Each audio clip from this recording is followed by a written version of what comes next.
All right, welcome back. Uh, Here we are, the DragonCon tabletop team. My name is Reshla Lavivana. I'm the director of tabletop panels, award-winning and professional game master. And with me today is Abby. I'll let Abby introduce herself. Hi, I'm Abby. I run the social media for the DragonCon tabletop track, and yeah, I'm nervous about this today. Well, it's a scary DragonCon video. So yeah, and we also have Skip. I'll let her introduce herself. Hi, I'm Skip at DragonCon. You can see me managing lines. And I've been thinking a lot about horror and monsters the last couple of days, so this is really perfect. Great timing. Okay, so obviously this is our Halloween episode, and Abby had the great idea of doing it on horror games and how to be scary, that sort of thing. I have done a lot of panels about how to be scary, how to run horror games, because I have a reputation of doing that. And And he's when I really good at it. well, thank you. Um, so because I've done so many panels and so many things on it before, I wanted to do something a little different today. Now, if you are interested in a more comprehensive and like startup information about running a horror game, you can look at our podcast, which is the Table Dragon. Wherever you look for podcasts, just look for the Table Dragon, and you will find our podcast. And excuse me, we have a podcast dedicated to horror games on there and how to run them. So we have you covered it in that case. But this is a little bit more constructive. It's going today. I'm going to help Abby and Skip be more to basically build on their already impressive game mastering skills and help them be a little scary. So, to get started with, one thing I would highly recommend is to start with the Ginny D video. And we'll try to have that link in the description of the video. But Ginny D had released a video on how to make your horror or make a game session scary or frightening, and her video is excellent. She does an excellent job of explaining it, as she always does. And it's what's also nice is it's short, sweet, simple, and gets the point across. So that's a really good one. Um, so besides that, I'm going to talk to everyone, but especially our other people here, on how to be kind of scary in a role playing game. I'm going to go by. I'm going to take you step by step through it, um, and then we're going to have them have a go. So it's like a cooking show, right? I'm going to show you what the ingredients are, how you prepare them, how you put them in the pan and cook them, and then we're going to let them go to it. Now, just like anything, it's part science, part art. So there are people who are particularly good at this sort of thing. And there are people also who, once they learn the proper tools, can be really, really great as well. So, first and foremost, why do we want to be scary? Why do people want to run a horror game or play a horror game? So, do you guys have any response to that? I mean, I definitely do. I hate actual horror. Like horror movies are too much for me. I'm a chicken. But I love horror stories. Mhm. I love ghost stories. I love the whole monster genre is like one of my favorite genres, especially these days.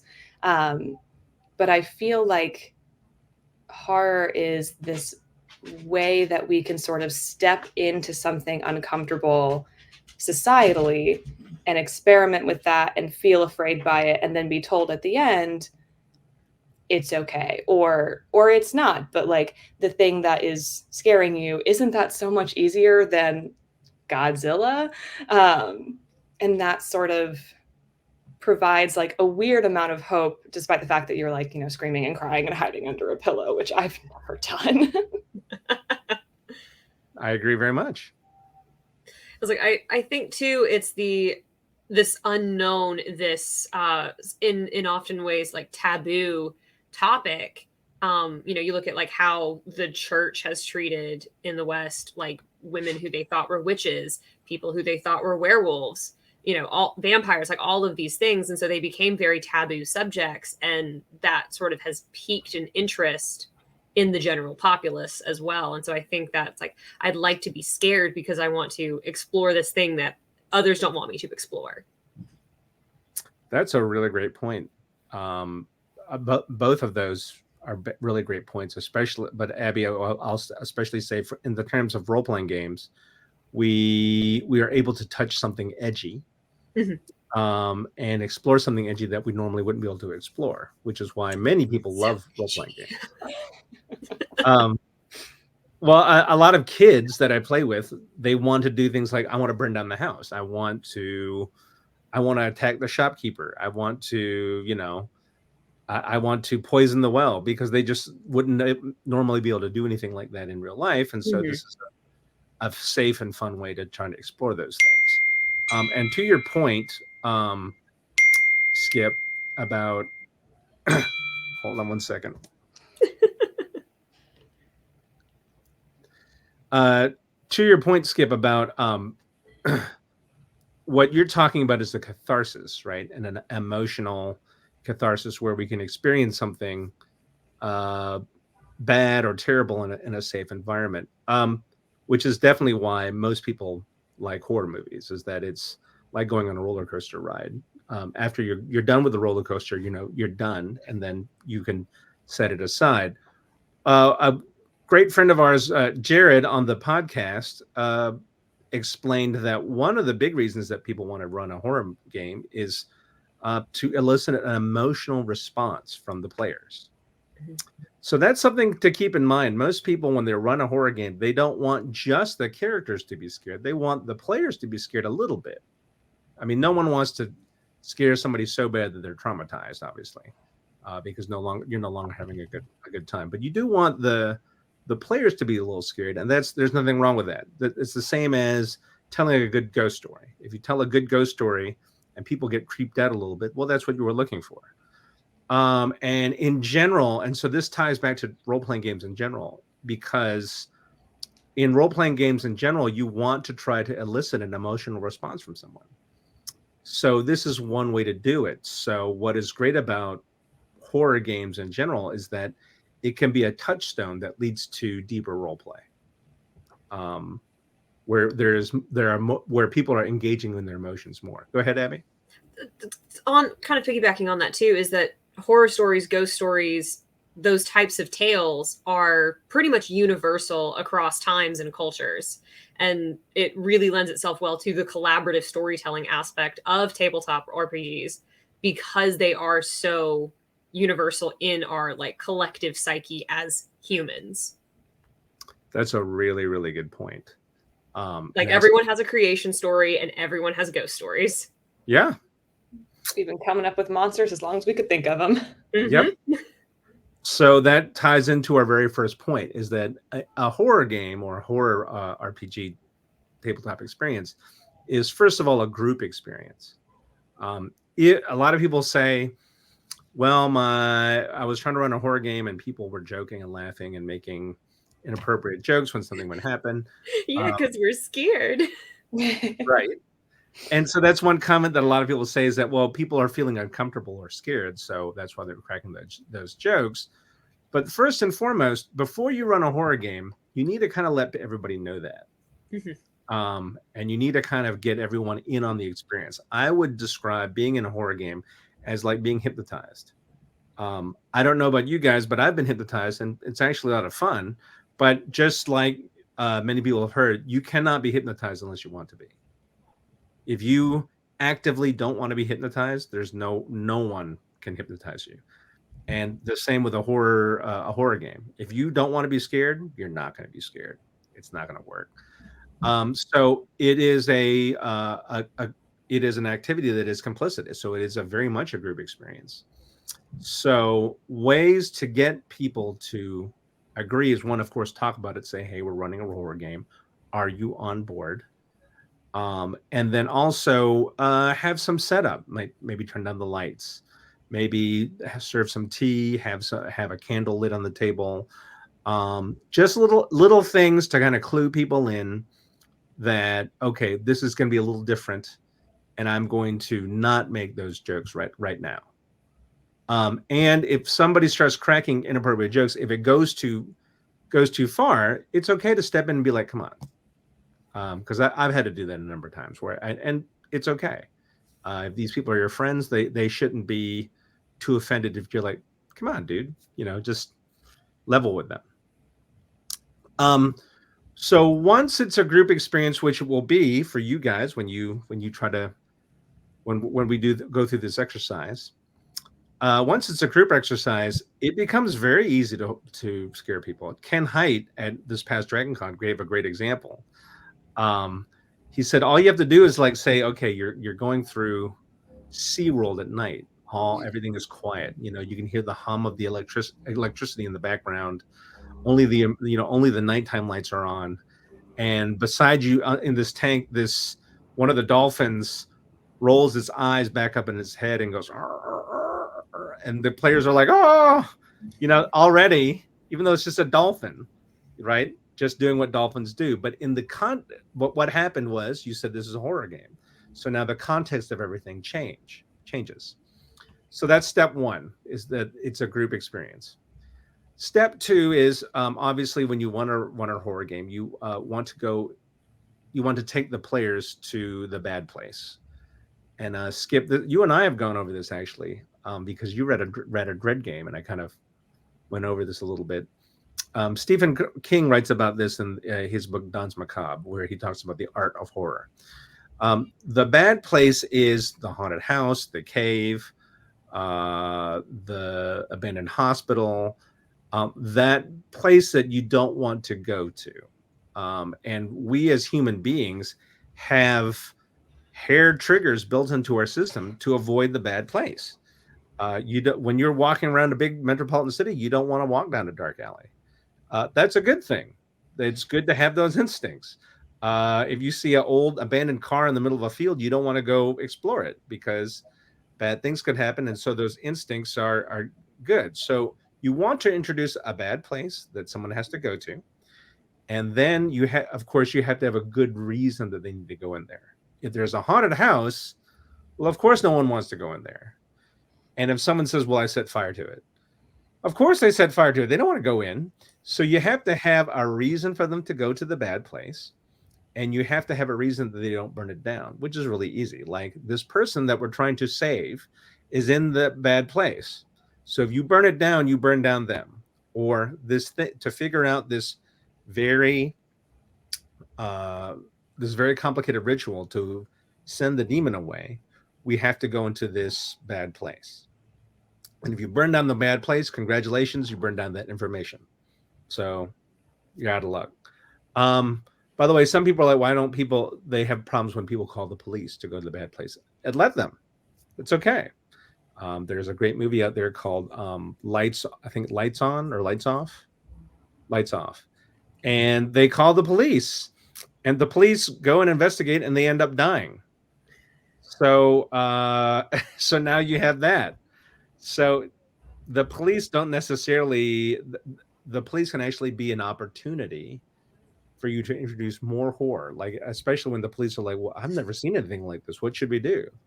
And you're like, you're the police. And the police are like, I don't know what to do. I've never encountered anything like this. Or they run off, or they're scared, or worse, they're part of it, they're part of it, right?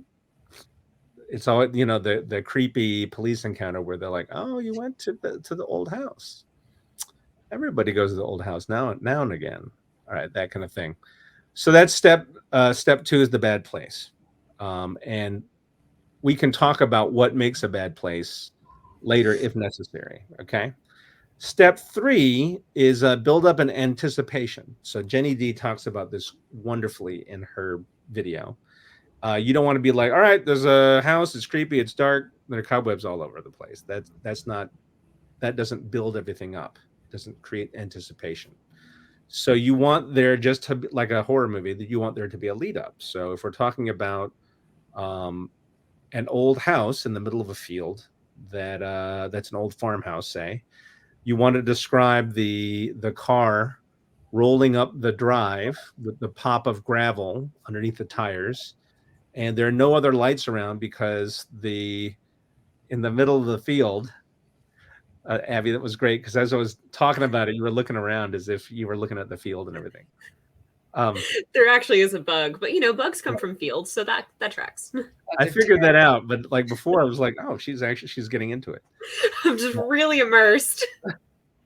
No, but you can hear the pop of the gravel, underneath the tires, and as you drive up, there are no other lights around because the house is in the middle of the field. So your headlights are the only source of illumination, and as they scan across the cornfield, you can see the corn gently waving back and forth, as if they were fingers beckoning you towards the house. And the house, the porch is so old that it's begun to kind of grin at you. It's begun to smile because the middle of the house, the middle of the porch is beginning to sag down, and the windows above, even though there are 3, not 2, almost look like eyes watching you as you approach. So that's a buildup. That's an anticipation. So that's step 3. Step 4, and this is the big one, probably the most important tip. The way you make things scary is by making them uncanny. So obviously you guys have heard of the uncanny valley, right? Yeah. Okay. So for very quickly, for those of people who don't know, the uncanny valley is they did tests with robots, and robots that look like R2D2 or BB-8 are cute and sweet, and people like them. But the more human-like they made robots, the more people responded to them, until it got to a point where the robots almost looked human, but not quite. And then people got really, really creeped out. It was called the uncanny valley because it went like, oh, we like this, we like this, we like this. Oh, wait, the robots are slightly not human. Oh, this is really creepy. It's like Sophia, the robot. Isn't that her name? The what? Sophia, isn't that the robot's name that she like goes around the internet every now and then, and everyone's like, oh God, get her out of here. Right.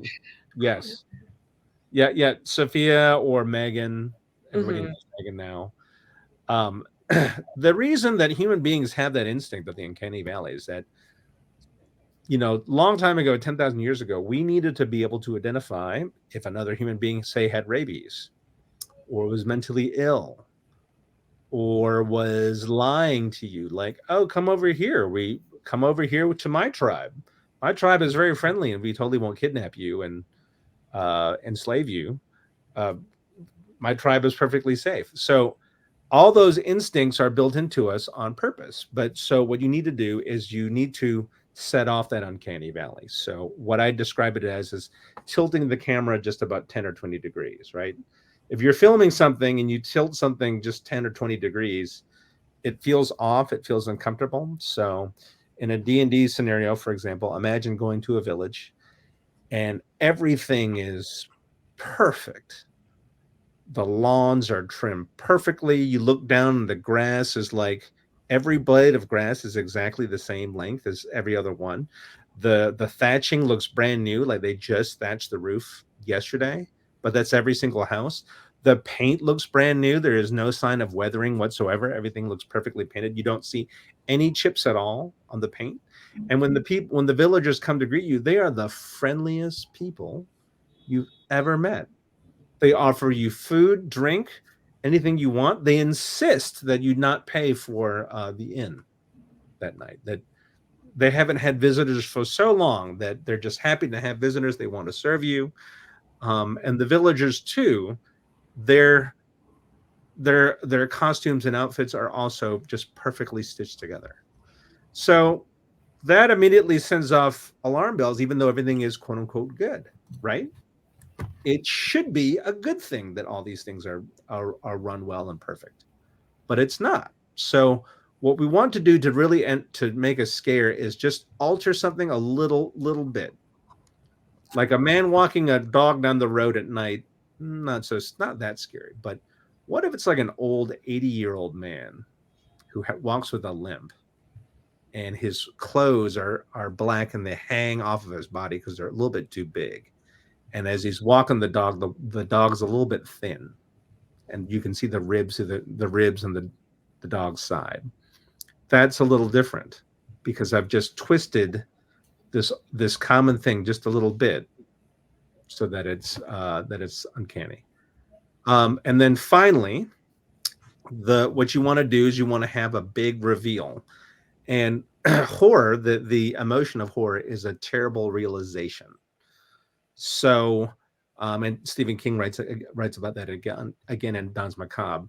One of the most horrible things that ever happened, horrifying things that happened to people in the beginning of the Cold War, was when they found out that Sputnik had launched and was successfully floating in the orbit of the Earth, because they're like, we lost the space race, because it was a realization.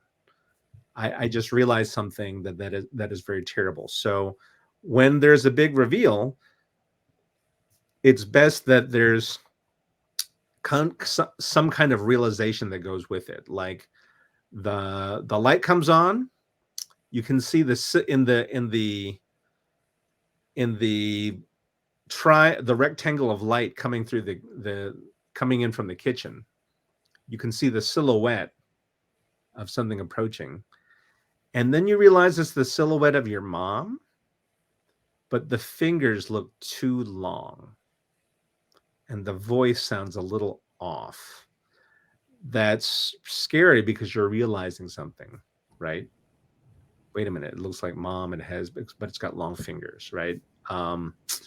You come home, you put your stuff on the table, everything is fine. You hear the shower running. But then as you go toward the bathroom where your significant other is taking a shower, you see a trail of blood going from the hallway into the bathroom with the door open. Right? You realize something is going on. So that's it. Those are the 5 steps to writing a horror scenario. So, you guys ready? Let's do it. Right. So, take about 5 to 7 minutes, and then just come up with 5 steps of something, and we're gonna read it, and everybody, America's gonna listen to your horror story.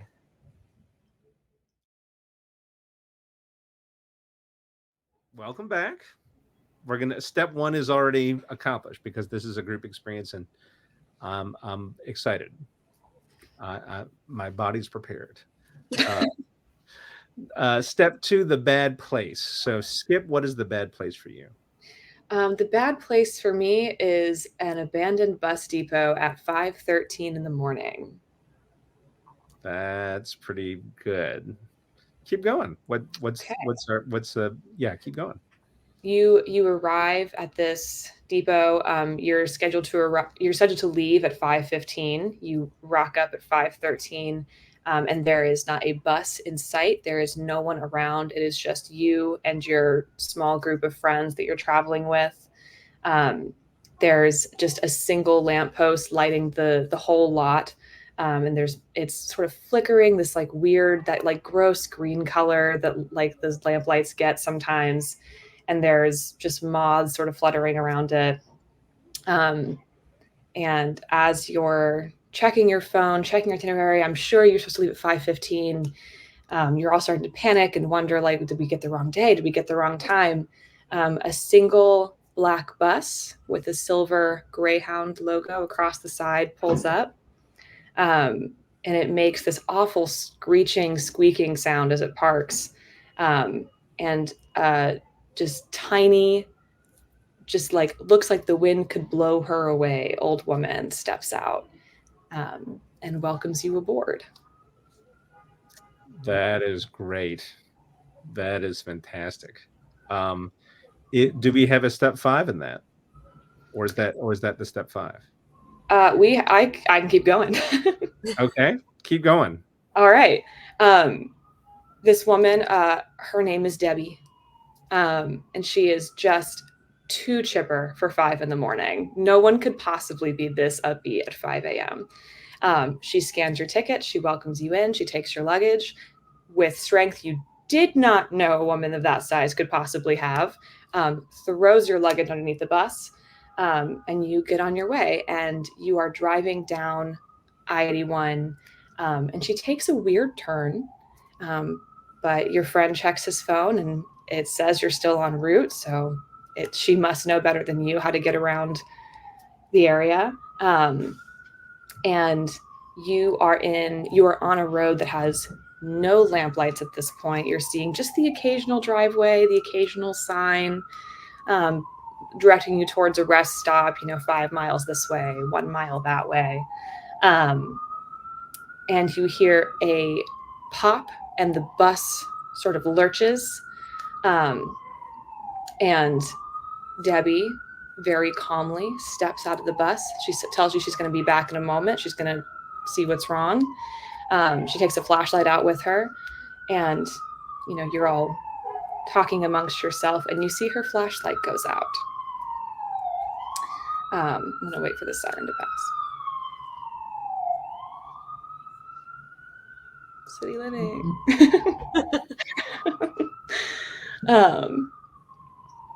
If you choose to follow Debbie, you will see that she is nowhere near the bus, and there is no sign of her except that her flashlight's on the ground. Your friend reminds you that there is a truck that was broken down about a 1/4 mile back, and you could go there and see if sometimes they leave those like tow numbers on the back. You could try and contact someone. And your group agrees, and as you all go to make your way back to the abandoned truck, you see something very suspicious, which is that the passenger side door is open. There is no one to be seen except just a shadow of a person in the car. And as you approach, you come closer, you see just the smallest, frailest woman propped up against the seat with blood trickling out of her mouth. Wow, that was great. I scared the cars. On cue. That was great. Thank you. I love your shift in voice. The game master voice, which everybody has, but yeah. Yours in particular was really good. And when you started describing how early it was in the morning, I immediately started to feel that weird, tired, wired feel that you get because you're a little wired because the adrenaline's going through your system to wake you up, but then you're also tired. I immediately began to feel that. That was wonderful. That was great. Abby, comments? Okay, so mine is No, wait, real quick. Comments on Skip's. Okay. Your notes. Yeah. I would love to comment. I didn't know what you wanted from me in that moment. Yeah, the time frame is really good because again, like that early morning, like, did I get it wrong? Frenzy.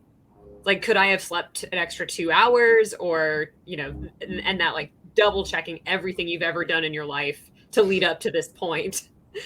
Just thinking you may have gotten it wrong. Yeah, that early morning anxiety is so real. It's like, what if I get into a car accident on the way to the airport? I'm going to miss it. That was really great. When she stepped off the bus, I was like, definitely going to have a flashlight go out. And I don't know what happens after that. And that's one of my more favorite things in scary stories is okay, I know what the immediate next thing is. I know the thing you're about to say. But when everyone what you're saying after. And the description you had for Debbie being like so frail and like the wind could blow her away, and then the description of the woman in the car was just, we love a good parallel. Thanks. So. All right, Abby, go ahead. Go for it. Okay. So mine is a lakeside resort town. This is your big family vacation. You're all very excited. You're going to, rent a boat and go tubing and have a great time. And as you drive into this lakeside resort town, all of the houses look new. Every building looks new. Even City Hall looks like it was built in the last 10-ish years, which is kind of weird because this town's been here for a while. So as you're driving through town, your dad's like, oh, well, let's stop and get some groceries because, we need to stock up for our campsite.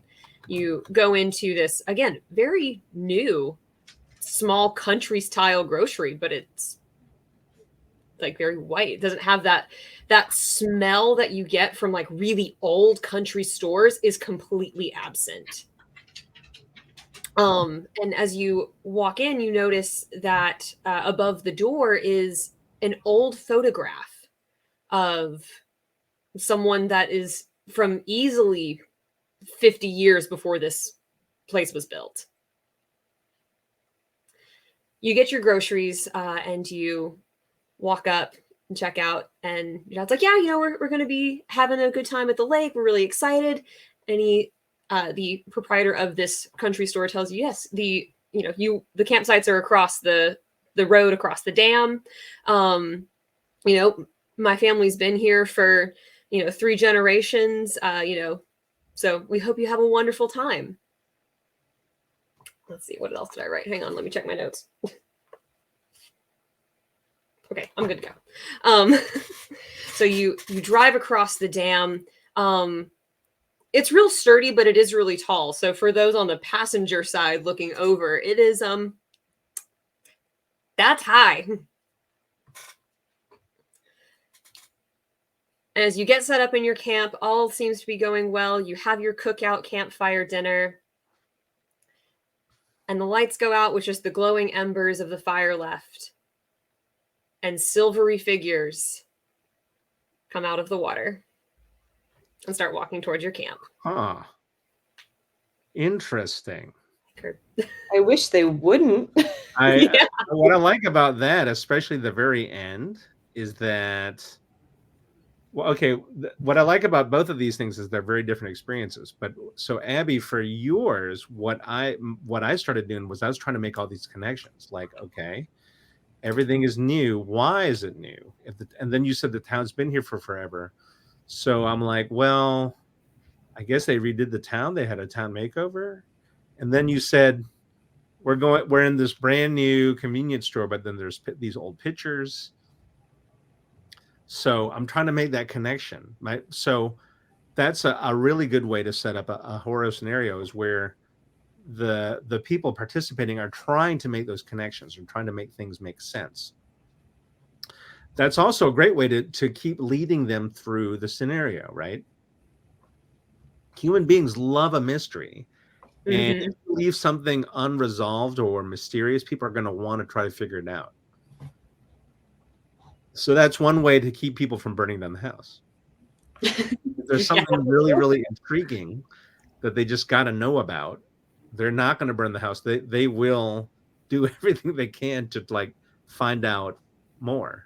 So that's what I really liked. And actually, the end, in a way, that made me think that tugged at my imagination even more. Like, well, how do these silvery things tie back to the town being new? Right? That was really cool. So, okay. So we have our 5 steps. We had some great demonstration of those in how to be scary, how to run a horror game. So I invite everyone watching this to do that for themselves. And then even if you can't come up with anything, you have 2 great ideas to steal. Steal them. Yes, absolutely. Here. So that was great fun, guys, and that was wonderful. And I guess we will see you next time. So without further ado, I will just leave you with this. Dice were rolled, roles were played, and play was fun. And what else is there in life if not play? We'll see you next time.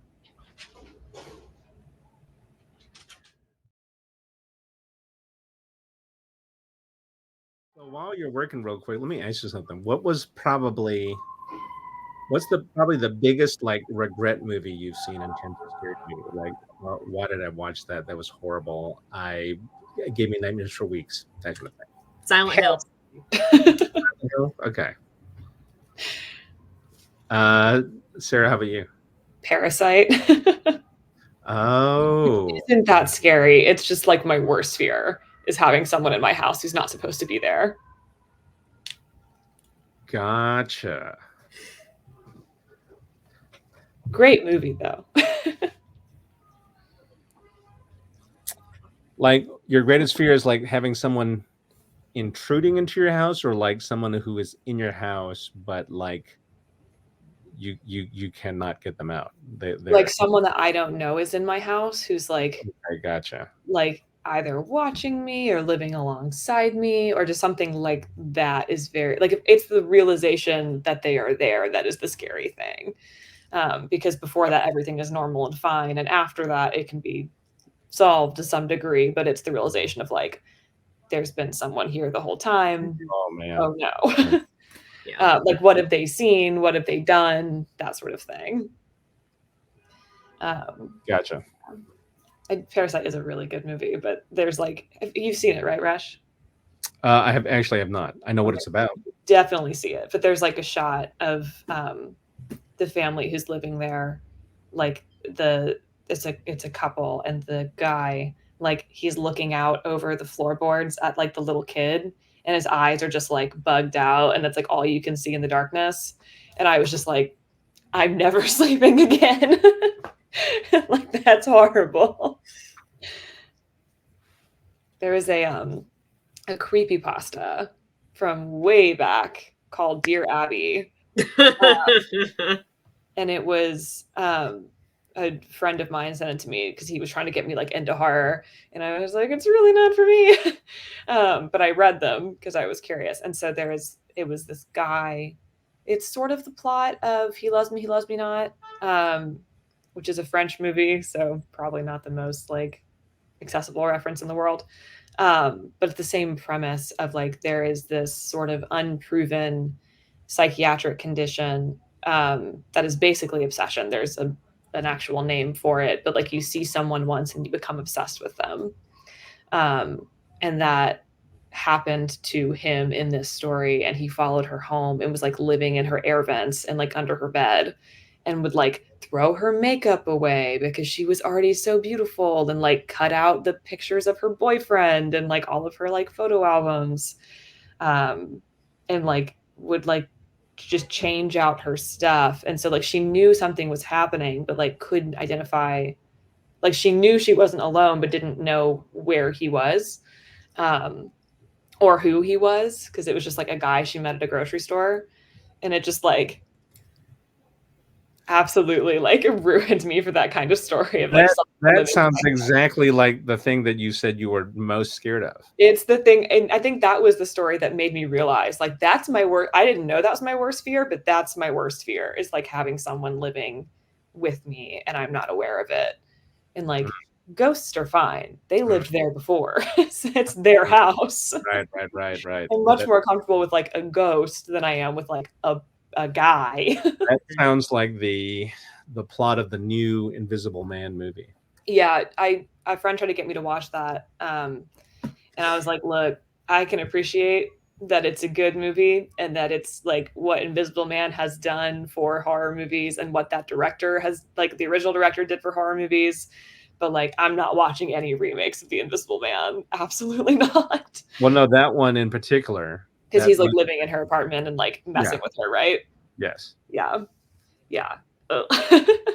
So that, wow. Yeah, That's very interesting. yeah. Very- I watched Crimson Peak, and I was told by Abby that it wasn't that bad. I don't think it was that bad, but anyway, go ahead. Probably not. But like the first scene where her mom ghost like comes in to her bedroom, I was like, nope. Like you can be in my house all day long. Don't come into my room and like be creepy about it. And Yeah. I was talking to Mom and I was like, Mom, if you die a tragic death and you're trying to warn me about a house that I shouldn't marry into owning, don't do it like that. It was like, just like right in the fog on the mirrors. I'll believe you. And Grab like my lipstick or something. the funny thing was is that when I watched that movie, I watched it in like parts on YouTube, did. and that part got left out. So I didn't know that scene was so creepy. And so I was watching like Doug Jones in this red rubber suit crawling across the floor, and was like, Doug Like, Jones, the LOL. are fine. But but she's not a Crimson Peak ghost. She's her mom. Right. Right. It is different. I also watched a like a vampire, or it was a Dracula miniseries by the BBC during COVID, because Joe and I got really into, well, he got really into Dracula, and then I also got into Dracula sort of by proxy. So we were watching a lot of like Dracula and like silly vampire stuff, and so he was watching this one, and it's not scary. It's like so not scary. It's campy and stupid, and mostly it was just bad writing. But there was a scene in like the second season, I think, where this girl meets like an undead kid, and she like talks to it, and Dracula's like, don't talk to them, don't talk to them. And she's like, but he's just a kid, and he's like, I'm serious, like, don't, like, they'll annoy you forever. And she was like, whatever, man, you're just a jerk. And then the kid follows her home and like wakes her up in the middle of the night, like standing at the end of her bed, and I was just like, oh. I just don't like things in my room. Just like, don't be in my room. That was my sleep paralysis demon, was something in my room. So that's probably why. Gotcha. I had a little gremlin guy who would sit in the corner of my bedroom and be terrifying. Probably inspired by Gollum from Lord of the Rings, and also the Voldemort fetus thing. How old were you when you watched Gollum and Lord of the Rings? Young. Pretty young. Did that creep you out? Yeah. I mean, I like, he didn't creep me out like when I was watching it, but I think like the imagery of it sort of stuck with me like after. Which is always watched it when you were like in third grade. I mean, Dad had all kinds of crap on. I mean, who knows? But Lord of the Rings, I distinctly remember Miranda made me watch it, which would have been in either 7th or 8th grade for me. Yeah, but I think I probably saw it when Dad had it on, and I probably just saw like a nasty little gray dude and was like, don't like that. Because I remember one of the like grossest, this is why I hate bugs too, is a different reason, but because Dad was watching some movie, I have no idea what it was. I just have never figured it out. But they were in like biohazard suits, and I think it was supposed to be a comedy, but it was just like, but there was like this big mosquito thing that like could shred through the suit and like burrowed into a guy's skin and was like laying eggs in his groin. And I think it was a comedy because there was like a big like, oh my God, we have to chop off your dick moment. But I was just like, oh, that's disgusting. And I had nightmares about like wasps and mosquitoes for like months. Yeah, no, it's Gotcha. like, I know when I first watched The Mummy, and I was just like, yeah, like I haven't seen this. And someone was like, how have you never seen this movie? And I watched the movie. I really, really liked it. I only watched it for the first time a couple of years ago, and saw the beetle burrow into the guy's skin. And I was like, that's why I've never seen this movie up to now. That's exactly why. Traumatized us.